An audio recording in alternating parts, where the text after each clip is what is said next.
Pay attention, folks, because old Brad Lea's coming into the old insurance game like you've never seen before. I developed these 6 things that I did, and I call them my sacred 6. You want them? Yes. Sacred 6. Number 1. Okay. All right, fellas. Let's go! Who do we have today? We have the man, the myth, the legend, The Brad Lea. legend. Boom! Boom. Why don't we go with the best pickup line that you used to use? Well, I can tell you the best pickup line is no pickup line. The first step in a sales process, no matter where you work, no matter what it is, the first step is preparation. Any objection. You guys are going to throw me any objection, I'm going to get past it. How do you get past it? I'm going to take you from a no to a yes. Now, again, I'm not saying I'm going to get you to sign the deal, but I got to get you past an objection. And anyway, I've said too much, but pay attention, folks, because old Brad Lea's coming into the old insurance game like you've never seen before. Buckle up. It's the Insurance Dudes Podcast. Bunch of dudes hanging out, you know? Just a couple dudes. Hanging out. It looks like you're in Archie Bunker's house. Close. So this is a living room of a famous 80s/90s sitcom. It's got to Do be you know? the one where he says, meathead. Is it Archie Bunker? No. He's in it, isn't he? No. I don't think What's so. the It does look a lot like that living room, so I could see that. Yeah. Who is it? She was a very she sang the national anthem. Roseanne? Yes. Why don't we go with the best pickup line that you used to use? Well, I can tell you the best pickup line is no pickup line. That's after Smart. years of perfecting the pickup. Okay, but I think the best pickup line was what I call a Brad Lea original. It happened on the fly. I'm a quick thinker. I just, boom, popped it out of my head, and it worked like a charm. Now, when it comes to pickup lines, I didn't really use them. I think they're cheesy, and I think through them. I'd usually go up in there and say something incredibly charming. I'd walk up, and I would say, "Excuse me," and they'd go, "Yes," and I'd say, "I thought it would be an absolute tragedy if I didn't at least introduce myself. Hi, my name is Brad. Yours." And they'd go, "Oh, my name's." It never ever failed because it wasn't a line. I just said, "Listen, Right. I think it would be a tragedy if I didn't at least introduce myself. My name's Yeah, Brad." good. And they always give it to me. But if you're looking for cheesy pickup lines, I've got a bunch. Like, according to my magic watch, you're not wearing any panties. And then they basically show me their G-string and say, "Well, it's wrong." And I say, "No, it's just an hour fast." And then your friends' minds were blown. Yeah, if I could rearrange the alphabet, I'd put you and I together. Oh, that's good. So, Brad, did you get a speeding ticket on the way over here? Because you got "fine" written all over you. No. That is great. I've never heard that one. That's so funny. Dude, He's so full of Brad, them. you're kind of a big deal, man. For any dude, any insurance dude out there that maybe hasn't heard of you, can you share a little bit of the Brad Lea story? Well, at 16 years old, I thought I knew everything. I kind of let my dad down. I didn't mow the lawn, so he kicked me out of my house. I quit school, and basically I was starting the 11th grade, quit school, thought I was going to be a movie star, ran around, acted like a little hoodlum and juvenile delinquent for a little while, and then ultimately found sales, and then became probably the best sales person on planet Earth, I must say. Every sales guy is the best sales guy on planet Earth. True. It's funny because I have Lightspeed VT, which is a web-based interactive training system. As a matter of fact, I don't want to say the name of some of the companies that use it, especially the one where if you use them, you're in good hands. However, they use Lightspeed VT. So does a lot of people in that industry.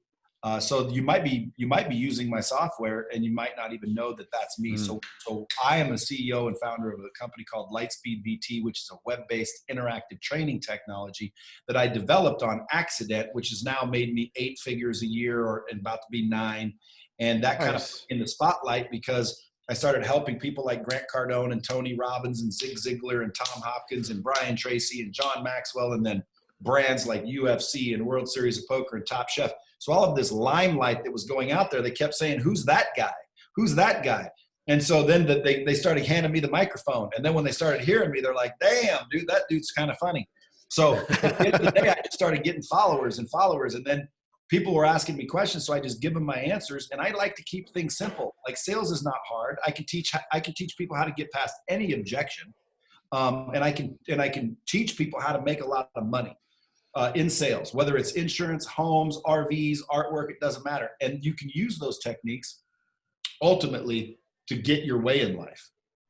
So whether it's picking up a girl or getting your wife to eat at the restaurant you want, or getting your kids to clean up their room. So like I've just got the knack to do that. And I keep things very simple. So a lot of people like simplicity and a lot of people don't. Usually, you know, the Harvard graduates are like, oh, blue collar. You know? Yeah. But most people appreciate the authenticity. Any objection, you guys are going to throw me any objection, I'm going to get past it. How do you get past it? I'm going to take you from a no to a yes. Now again, I'm not saying I'm going to get you to sign the deal, but I got to get you past an objection if I want you to proceed, correct? Yes. Okay, so most people, they don't even know how to get past an objection. So let me just share with your listeners one little sliver of knowledge nugget. Yeah. So give me an objection. Okay, Brad, it looks pretty good, but I don't make any decisions without my wife. So I have to go talk to her, and I wouldn't really say this in real life. Just to makes perfect sense. So as a kick-ass closer, I'm going to come to you and I'm going to have to now identify, isolate, and validate that objection. Why? Well, because if it's not real, I can't close it and you're wasting your time. So first step, identify, isolate, validate that objection. So how do I do it? You simply remove the objection with a hypothetical. Watch. You got to get your wife? Makes perfect sense. If your wife was here and she told you to pull the trigger, would you move forward? Likely. What would be stopping you? Right. And by the way, this is normally what you hear. Why? Because that is not the real objection, my friends. Yes. You are now seeing why this move is so efficient, because most people will be like, well, I need to, that's because that's just what they told you. That's not the real shit. So the real shit, that's why it's step 1, identify, isolate, validate. So I'm going to do that by removing it. I love it. Hypothetical. Yeah. And dude, hypothetically, you can remove any objection. Yeah. Right. So someone comes to me, they say, I got four minutes before I got to be in court. Well, if the court case wasn't in 4 minutes, would you stay and buy this product? Yes. Okay. I just went from a no to a yes. But again, that's just one step. So your wife isn't here. And then you said likely. So what do? I'm getting another no. Likely is still a no. So there's a new objection. I have to find it. I have to identify, validate.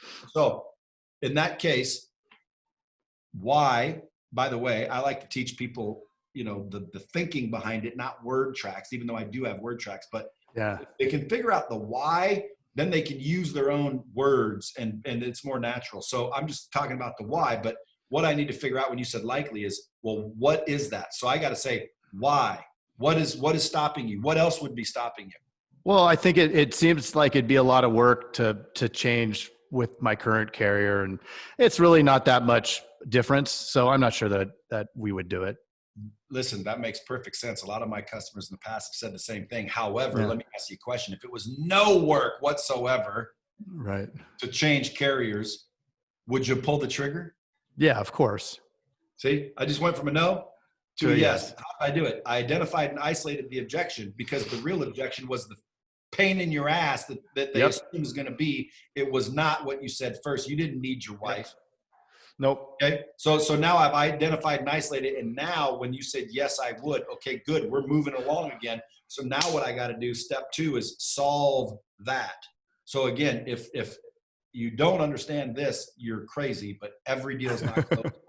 Every deal is not closable. Right. So again, the move is now I've got to solve that. Now I've got to either change your perspective, which is most people's problem, change your perspective on how much work it is, and or raise the value of the work to minimize the pain of the what I forgot the word you used to, the pain in your ass for switching. Right. Because the reason why people won't switch is they say it's pain in the ass. Well, dude, I got to make you want the benefit more than the pain in the ass. How did you do that? I mean, at some point we're young, we're stupid, and we say, you know what? Everything's everybody else's fault. What was that shift for you? What happened to gain that perspective? Well, I developed it. You know what I did? At one point in time, I developed these 6 things that I did, and I call them my sacred 6. You want them? Yes. Step 1, you need to apologize and forgive yourself so you have a clean slate.